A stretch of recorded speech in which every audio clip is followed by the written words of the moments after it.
तो हेलो दोस्तों, आज हम लेके आए हैं 10 क्लास में पूछे जाने वाले कैरेक्टर स्केच इंग्लिश के सब्जेक्ट में, जो कि 5 मार्क्स में पूछे जाते हैं। तो कैरेक्टर स्केच अगर याद करने का दो फायदा होता है। एक फायदा तो ये होगा कि 5 नंबर में डायरेक्ट कैरेक्टर स्केच आएगा, उसको आसानी से लिख सकते हैं। दूसरा फायदा ये होता है इसका कि अगर कैरेक्टर स्केच आपको याद है तो उससे से उसी से रिलेटेड क्वेश्चन आंसर भी पूछा जाता है बहुत सारा।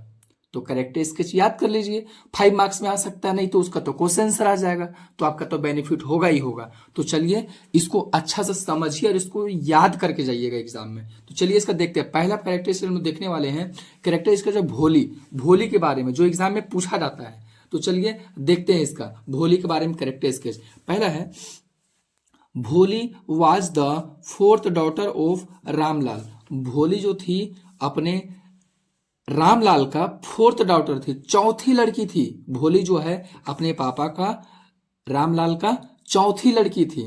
From her childhood, very childhood, वो बचपन से ही, she was a little slow, वो बहुत स्लो थी थोड़ा सा। वो क्या थी? बहुत स्लो थी, मतलब पढ़ने लिखने में वैसा सही नहीं थी वो। She had small pox marks on her face, उसका चेहरा में, उसका जो हर फेस, उसका जो चेहरा में था स्मॉल पॉक्स मार्क, मतलब जो चेचक का निशान रह गया था उसका फेस में।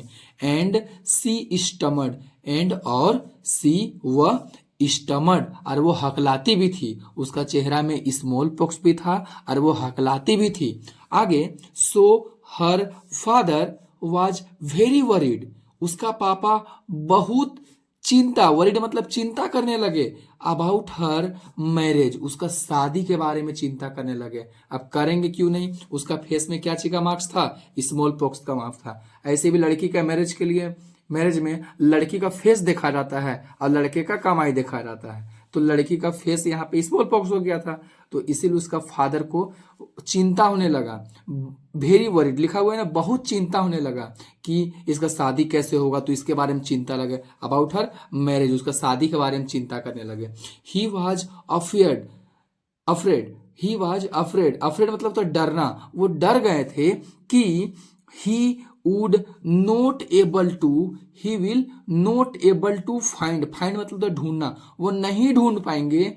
ब्राइड ग्रूम, ब्राइड ग्रूम मतलब होता है दूल्हा, दूल्हा, bride groom for her, for her, वो उसके लिए कोई भी लड़का या दूल्हा नहीं ढूंढ पाएंगे, ऐसा उनको डर था, ऐसा वो डरे हुए थे।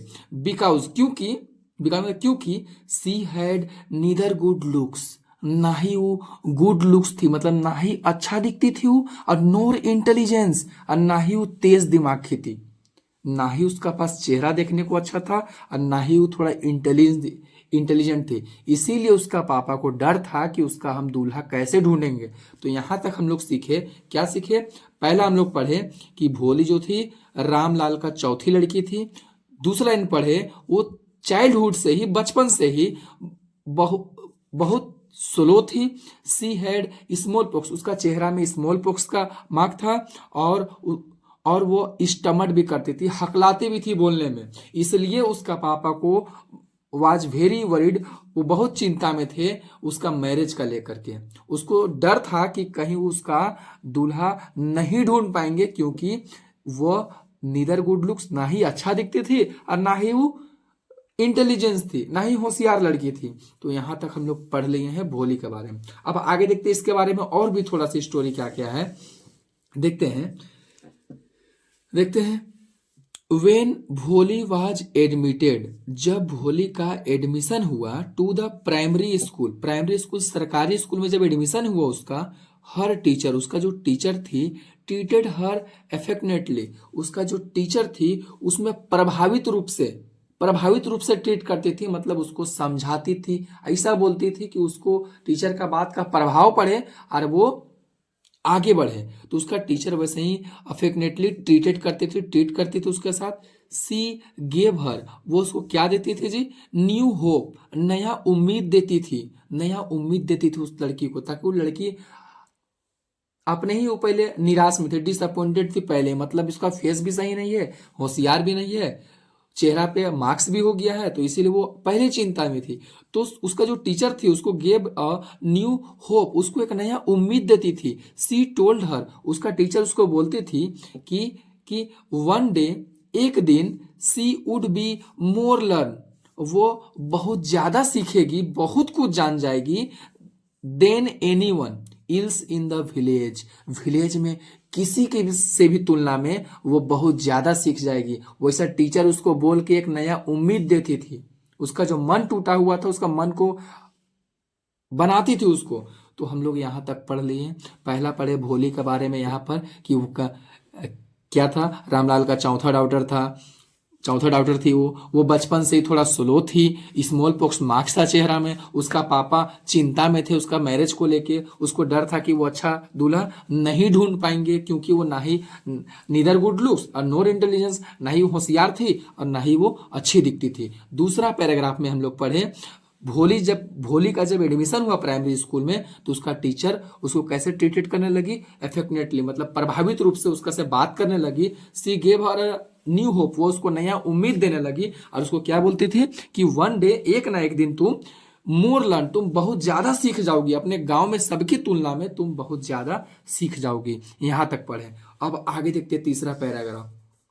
कैरेक्टर स्केच लिखने में पैराग्राफ जरूर छोड़िएगा, उससे साफ भी दिखेगा और दूसरा पेज भी भरेगा। तो साफ साफ लिखिएगा, पैराग्राफ चेंज करते जाइएगा 2-3 बार, अच्छा रहेगा। चलिए आगे देखते हैं। नेक्स्ट, भोलीज फादर अरेंज्ड हर मैरिज, भोली का जो पापा थे अरेंज्ड हर मैरिज, उसका शादी अरेंज कर दिए थे विथ बिसाम्बर, किसके साथ, बिसाम्बर के साथ, बिसाम्बर आदमी का नाम है, बिसाम्बर के साथ शादी फिक्स कर दिए थे। और रिच ग्रोसर, क्या था, रिच ग्रोसर था। ग्रोसर बोलते हैं जहां से हम लोग ग्रोसरी का सामान लाते हैं, राशन का सामान लाते हैं, उसको ग्रोसर बोलते हैं। मतलब बोला तो बनिया, मतलब एक बिसाम्बर बनिया था, उसी से उसका पापा अरेंज कर दिए थे उसका शादी। लेकिन सी रिफ्यूज्ड, रिफ्यूज मतलब होता मना करना। सी रिफ्यूज, वो मना कर दी टू मैरी हिम, उसका से शादी करने के लिए मना कर दी थी वो। बिकॉज, क्योंकि ही डिमांडेड डॉरी, डॉरी मतलब दहेज होता है, वो दहेज मांग रहा था फ्रॉम हर फादर, उसका फादर से क्या मांग रहा था, दहेज, इसलिए वो शादी से मना कर दी थी। She decided to teach in the same school, वो लास्ट में क्या डिसाइड की, डिसाइडेड टू टीच मतलब पढ़ाने का डिसाइड की, इन द सेम स्कूल, उसी स्कूल में, वेयर, जहां पे she had learn so much, जहां पे वो बहुत ज्यादा सीखी थी, जहां पे वो बहुत ज्यादा सीखी थी, लर्न सो मच, जहां पे बहुत ज्यादा सीखी थी, वही स्कूल में पढ़ाने का डिसाइड की वो। Education had brought a change in her life, education जो था उसका लाइफ में एक नया बदलाव ला दिया था। तो हम लोग इसमें पढ़े भोले का कैरेक्टर स्केच।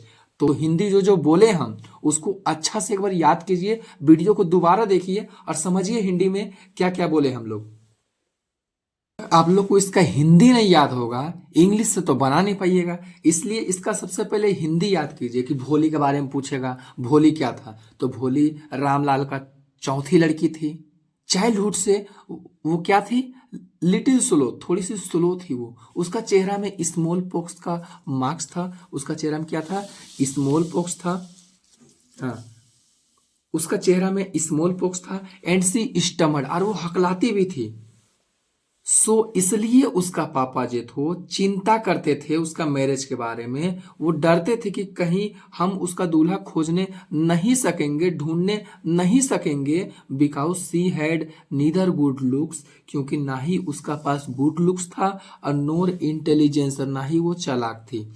दूसरा पैराग्राफ में क्या लिखे थे हम लोग, जब वो प्राइमरी स्कूल में गई थी तो उसका टीचर उसका से प्रभावित तरीके से बात करती थी, वो उसको एक नया उम्मीद देती थी और उसको बोलती थी कि एक दिन तुम बहुत ज्यादा सीख जाओगी, अपने गांव में सबसे ज्यादा तुम सीख जाओगी एक दिन। और भोली का फादर लास्ट में अरेंज कर देते हैं उसका शादी बिसाम्बर के साथ, जो कि ग्रोसर था, लेकिन वो मना कर देती है। क्यों मना की थी, क्योंकि वो डॉरी मांग रहा था, दहेज मांग रहा था उसका पापा से। और वो क्या डिसाइड करती लास्ट में, वो स्कूल में पढ़ाने का डिसाइड करती थी, जहां पे वो खुद बहुत ज्यादा सीख चुकी थी वो स्कूल से। और यही एजुकेशन, शिक्षा ही उसका जीवन में चेंज ला दिया था। तो इसका हिंदी आप लोग याद कीजिए, और इसमें सवाल भी बहुत सारा पूछता है। तो पहले आप इसका अगर कैरेक्टर स्केच याद होगा ना तो इससे सवाल ये पूछता है कि वोलिस का पापा क्यों वरिड थे उसका मैरिज को लेकर, उसका शादी के लिए क्यों चिंता में थे। तो अगर आपको याद होगा ना ये कैरेक्टर स्केच तो यहीं से आप आंसर भी लिख सकते हैं ना। भोली लास्ट में क्या डिसाइड करती है ये पूछेगा, लास्ट में बता सकते हैं क्या डिसाइड करती है। पूछेगा भोली क्यों मना कर देती है शादी के लिए, तो क्यों मना कर देती थी ये कैरेक्टर स्केच में ही है। तो कैरेक्टर स्केच याद कर लीजिए आप लोग और आराम से लिख सकते हैं। तो उम्मीद करते हैं आप लोग को ये वीडियो अच्छा लगा होगा। अच्छा लगा होगा तो बस एक लाइक दे के जाइएगा, उसी से हम लोग का मोटिवेशन बढ़ता है। तो ठीक है, मिलते हैं नेक्स्ट वीडियो में, तब तक के लिए टाटा बाय बाय।